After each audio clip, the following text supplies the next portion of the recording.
অন্ধকারে থাকতে পারি না, বড় ভয়।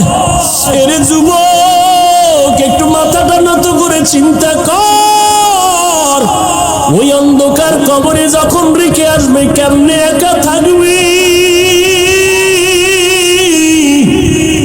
যেই কবরে ডানে বামে মাটি, অন্ধকার, কোনো বিছানাও নাই। ওরে নবীর কথা মিথ্যা মনে করিস না রে যুবক, আল্লাহর কোরআনটাকে মিথ্যা মনে করিও না রে বাবা। লক্ষ লক্ষ নবীরা মিথ্যা কথা বলেন নাই, লক্ষ লক্ষ সাহাবায়ে কেরাম মিথ্যা বলতে পারেন না, কোটি কোটি ওলামায়ে কেরামরা মিথ্যা বলতে পারেন না। ও যুবকেরা, আমাদের তো কোনো আমলই নাই। যাদের আমল ভালো, তাকওয়া ভালো, সাহাবায়ে কেরাম এত বেশি আমল করিয়াও কেন তারা জীবনভর কান্না করলেন কবরের ভয়ে? সেই হিসাবে তো তোমার আমার কান্না কইরা চিৎকার দিয়া মইরা যাওয়ার কথা, অথচ কপাল খারাপ, একবারও বাবার জন্য এক ফোঁটা চোখে পানি আসলো না রে যুবক। মায়ের বিরহে এক ফোঁটা কান্না আসলো না। এত পাষাণ হৃদয় কেন হইলা রে বাবা? এখনো পারলে দুইটা চোখ বন্ধ করে আমার মাওলারে অন্তর দিয়া ডাকো আর মনে মনে বলো, হে মালিক, এই ময়দানে আমার মতো গুনাহগার কেউ নাই রে আল্লাহ। আমার গুনার খবর আমার মা জানে না, ভাই জানে না, ভাই বোনেরা জানে না, আমার স্ত্রী সন্তানেরা জানে না। আমার অন্যায়ের খবর যদি আজকে সিংগাইরের মানুষ জানতো, আমারে বয়ানে একবারও বসার সুযোগ দিত না। ও দয়ার মালিক, আপনি জানেন আমি বড় কত অপরাধী। আপনি আমার অপরাধের কথা জানিয়াও পানি বন্ধ করেন নাই, বাতাস বন্ধ করেন নাই, সূর্যের আলো চাঁদের আলো বন্ধ করেন নাই, খানাও বন্ধ করেন নাই রে আল্লাহ। আজকে বুঝতে পেরেছি আমার একদিন মরণ হবে, কবরে যাওয়া লাগবে। নবী বলেন, ওই কবরে কে ধনী, কে গরিব, কে মাওলানা, কে মুফতি, কে পীর সাহেব, কোনো ভেদাভেদ নাই। সবার জন্য তিনটা প্রশ্ন কবরে রেডি হয়ে যাবে। আমাকেও যেমন তিনটা প্রশ্ন করবে, আপনাদেরও তিনটা করবে। রবের পরিচয় দাও, ধর্মের পরিচয় দাও, রাহমাতুল লিল আলামিনের পরিচয় দাও। নবীজি বলেন, কারা জবাব দিতে পারবে? দুনিয়াতে যারা রবের গোলামি করে যাবে তারা কবরে গিয়া জবাব দিবে, রব্বি আল্লাহ, আমার রব একমাত্র আমার আল্লাহ। দুনিয়াতে যারা ইসলাম মেনে চলবে তারা কবরে গিয়া জবাব দিবে, দীনিয়াল ইসলাম, আমার ধর্মের নাম ইসলাম।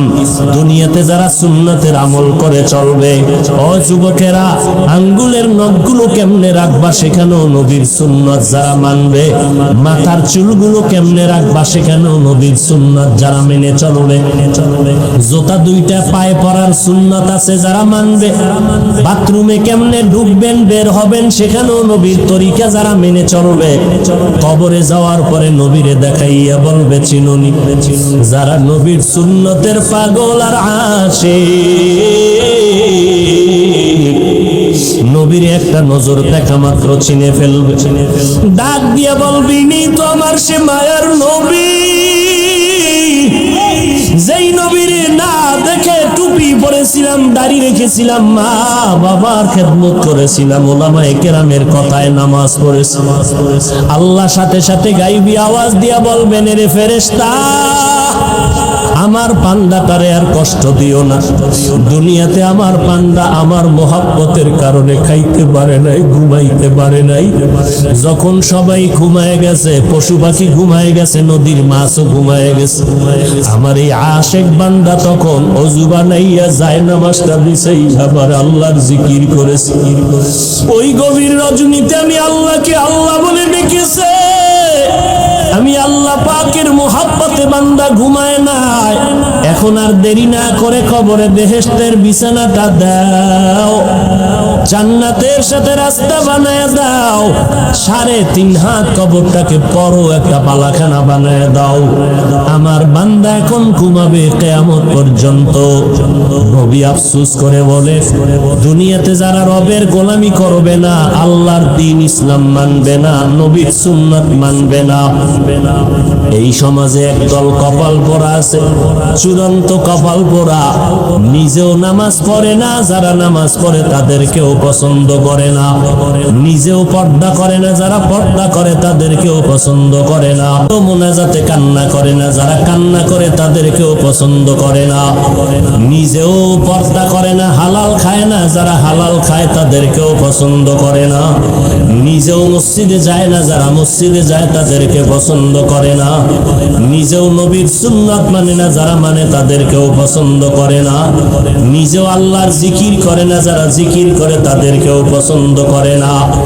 এমন গুনাহগার তওবা না করিয়া যদি কবরে যায়, তিনটা প্রশ্নের একটা জবাবও দিতে পারবে না। নবীজি বলেন, তখন আমার আল্লাহ গাইবী আওয়াজ দিয়া রাগান্বিত হয়ে বলবেন, ও ফেরেশতা, এই নাফরমানের আর কোনো সুযোগ দিও না, দুনিয়াতে আমি কম সুযোগ দেই নাই। আমার দাও পানি, আমার দাও বাতাস, আমার দাও সূর্যের আলো, চাঁদের আলো, মাছ, আমার দাও জমিনের ফসল, গাছের ফল খাইয়া কত বড় নিমক হারাম একবারও আলহামদুলিল্লাহ বলে নাই।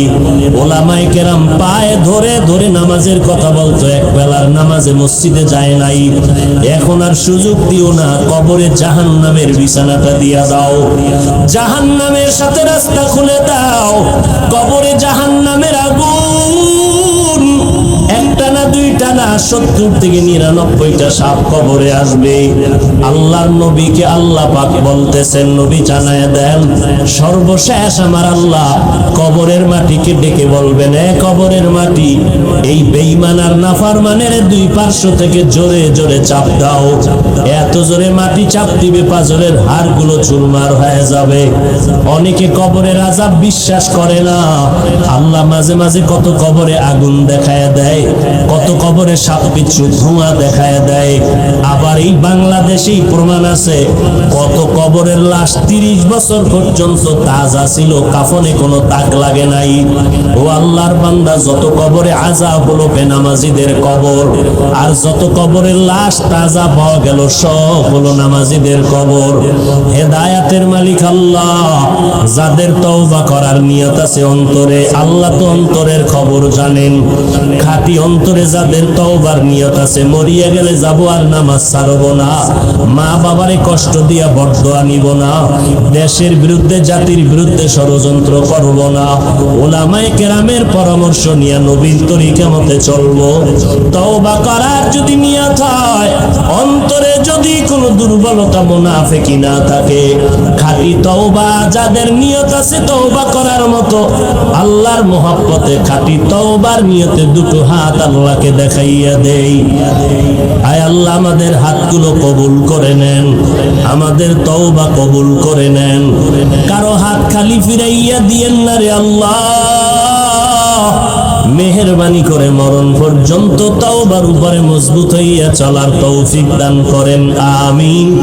আলহামদুলিল্লাহি রাব্বিল আলামিন, ওয়াসসালাতু ওয়াসসালামু আলা সাইয়্যিদিল আমবিয়াই ওয়াল মুরসালিন ওয়া আলা আলিহি ওয়া আসহাবিহি আজমাইন। ইয়া আরহামার রাহিমিন, ইয়া আরহামার রাহিমিন, ইয়া আরহামার রাহিমিন, রব্বিরহামহুমা কামা রব্বায়ানি সগীরা। কয়েক মাস আগে, বেশি দিন হয় নাই, ঢাকা বাড্ডা থানার মধ্যে দুর্ঘটনা হলো। দুইটা বড় বড় সন্তান, শিক্ষিত শয়তান রাইখা বাবায় মারা গেল। ওই সন্তান দুইটা বাবার রেখে যাওয়া কোটি কোটি টাকা নিয়া সারাটা দিন ঝগড়া করলো। বাবার লাশটা পড়ে রইল, 24টা ঘন্টা গেল, লাশটা দাফন করার সময়টাও পায় নাই। ও সিংগাইরের মুসলমান, এমন কুলাঙ্গার সন্তান জন্ম দিয়া কি লাভ হবে বলো? আর এমন কুলাঙ্গারের বাবা দাবি কইরা কি লাভ হবে বলো? অথচ কত যুবকের ব্যবহারে কলিজা ঠান্ডা হয়ে যায়। ও যুবক, কি পড়ো, বলে আমি বিএ পাস করছি, স্কুলে পড়ি, কলেজে পড়ি, আমি ডাক্তারি পড়ি। ব্যবহার এত সুন্দর, 5 বেলার নামাজ পড়ে, এলাকার মুরব্বীরা কলিজা দিয়া দোয়া করে। যুবকটা স্কুলে পড়লে কি হবে, কলেজে পড়লে কি হবে, ব্যবহারটা কলিজা ঠান্ডা করে দেয়।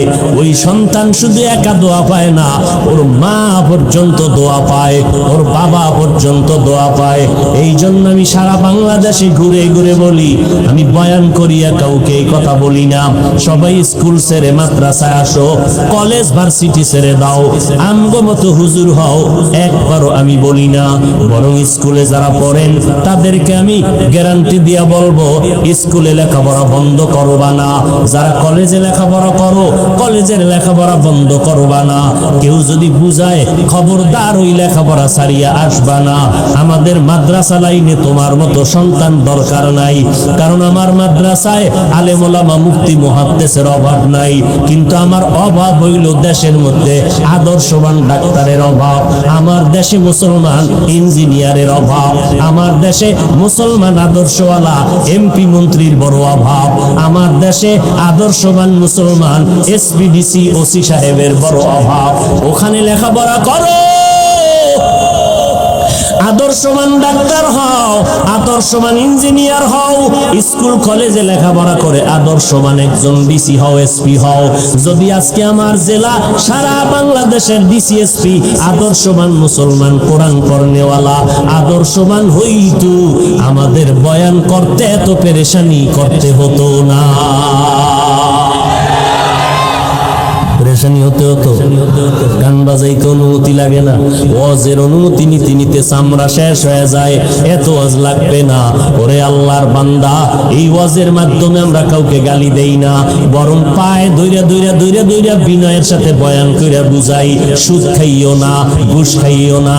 র্যাব, আর্মি, পুলিশ, বিডিআর, সরকার মিলিয়া এই বাংলাদেশে মদ বন্ধ করতে পারে নাই, গাঞ্জা বন্ধ করতে পারে নাই, তাস আর জুয়া বন্ধ করতে পারে নাই। এদেশের ওলামায়ে কেরামের কান্নার বয়ানের কারণে এই জমিন থেকে লক্ষ লক্ষ গাঞ্জা করেরা গাঞ্জা ছেড়ে দিছে, জুয়া করেরা জুয়া ছেড়ে দিছে।